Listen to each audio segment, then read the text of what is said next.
जो लोग भी ये वीडियो देख रहे हैं उनको आप बताना चाहोगे कि एआई का यूज करके हम कैसे पैसे कमा सकते देखो, एआई का बहुत सारे वेज है। इसमें आप डिपेंड करता है आपका गोल क्या है। अगर आपका गोल है कि आपको पॉकेट मनी निकालना है और महीने के 10-20 हज़ार चाहिए, तो उसके लिए अलग फॉर्मेट है। अगर आपका गोल है कि आपको महीने के लाख रुपए निकालना है, उसके लिए अलग फॉर्मेट है। और अगर आपको इसमें एकदम आगे बढ़ना है तो उसका अलग है। अगर आपको पॉकेट मनी निकालनी है तो एकदम सिंपल है। सबसे ईजिएस्ट है जेन एआई। जेन एआई मतलब इमेजेस बनाना, वीडियोस बनाना। तो अब टूल्स काफी, बट अगर आप समझो कोई एड्स बना रहे हो तो आप छोटे ब्रांड्स को पकड़ो, उन्हें बोलो कि मैं आपके लिए एड्स बना के दे दूंगा, या आपका पूरे साल का पोस्ट बना के दे दूंगा मैं आपको। ज्वेलरी शॉप हो गई या रेस्टोरेंट्स हो गए, तो आप वैसे महीने का 10,000 तो एकदम आराम से निकाल सकते हो प्रॉफिट। फिर अगर आपका गोल है कि आपको महीने का 50,000 से 1 लाख कमाना है एआई से, तो फिर आपको थोड़ा वैल्यू ऐड करना पड़ेगा। और तो मैं बोलूँगा कि आप जाइए, आप सीखिए कि एआई लॉ में कैसे यूज़ करते हैं, एआई अकाउंट्स में कैसे यूज़ करते हैं। और फिर आप फर्म्स के पास जाइए और उन्हें कंसल्टेंसी बेसिस पे सिखाइए कि मैंने पूरा रिसर्च कर रखा है कि लॉयर्स एआई कैसे यूज़ कर सकते हैं, और मैं आपका पैरालीगल्स का कॉस्ट काफ़ी कट कर सकता हूँ, आपका टाइम कट कर सकता हूँ। तो आप मुझे रिटेनर बेसिस पे रखिए और मैं आपका कंसल्टेंट बनता हूँ।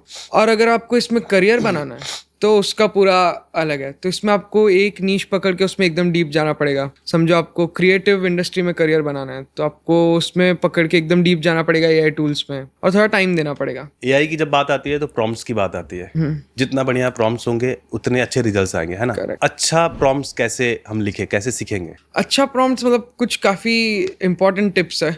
एक ये टिप है कि आप जब भी कोई भी प्रॉम्प्ट लिखते हैं, आप एंड में एआई को बोलिए कि ask me any questions you might have to give me a better result. मतलब आप प्रॉम्प्ट लिखते लिखते आप कभी कुछ भूल गए हो तो वो आपको पूछ लेगा कि आप ये बताइए तो मैं बेटर प्रॉम्प्ट लिख सकता हूँ। फिर एक होता है कॉन्टेक्स्ट। मतलब काफ़ी लोग उसको बहुत गूगल जैसे यूज़ करते हैं कि मुझे बस ये करके दे दे, हो गया। बट वैसा नहीं है। उसको अगर आप कॉन्टेक्स्ट दो कि मैं 22 साल का हूँ, मेरी एक कंपनी है, मैं ये चीज़ें बेचता हूँ, अब मुझे एक मेल लिखना है पोटेंशियल क्लाइंट को, उसको मैं ये बेचने का ट्राई कर रहा हूँ, मेरे ये प्रोज है, ये कौन सा, अब आप मेल लिखिए। तो आप अगर रिजल्ट कंपेयर करेंगे तो जमीन आसमान का डिफरेंस आएगा।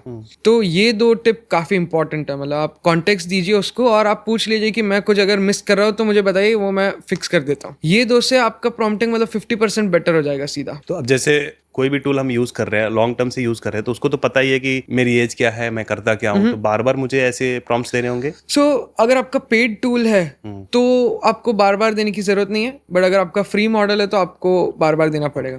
बट यूजुअली आप अगर फ्रेश चैट चालू कर रहे हो, अगर आप कोई इंपॉर्टेंट काम कर रहे हो, तो कॉन्टेक्स्ट देना हमेशा बेटर होता है। थोड़ा पर्सनलाइज कॉन्टेक्स्ट दे दिया करो कि जो टॉपिक है उस बेस। जो कंटेंट क्रिएटर्स हैं उनके लिए बेस्ट एआई टूल्स आप बताओगे जो उनके काम को और आसान बना सके और बेहतर कर सके? मैं बोलूंगा अगर आपको ऑटोमेटेड कंटेंट बनाना है, उसके लिए काफी सारे नए टूल आ गए। मैं उस पर इतना अप टू डेट नहीं हूँ, बट एक हेजन नाम का टूल है जो सालों से चलते आ रहा है, तो उस पर आप ऑटोमेटेड कंटेंट बना सकते हो। और एक मेरे दोस्ती है, उनका एक बी हुक नाम का टूल है। तो उन्होंने क्या बनाया कि आप स्क्रिप्ट डालिए या आपका आइडियाज डालिए और आपका मॉडल ट्रेन करो, और वो आपको एडिटेड वीडियोस देता है। हेजन में तो आपको सिर्फ लिपसिंग मिलेगा, ये आपको एडिट करके देते हैं। मतलब बीच के बी रोल हो गया, साउंड इफेक्ट्स हो गया, कैप्शंस हो गया, और वो अपने आप सब उस पर पोस्ट भी कर देता है।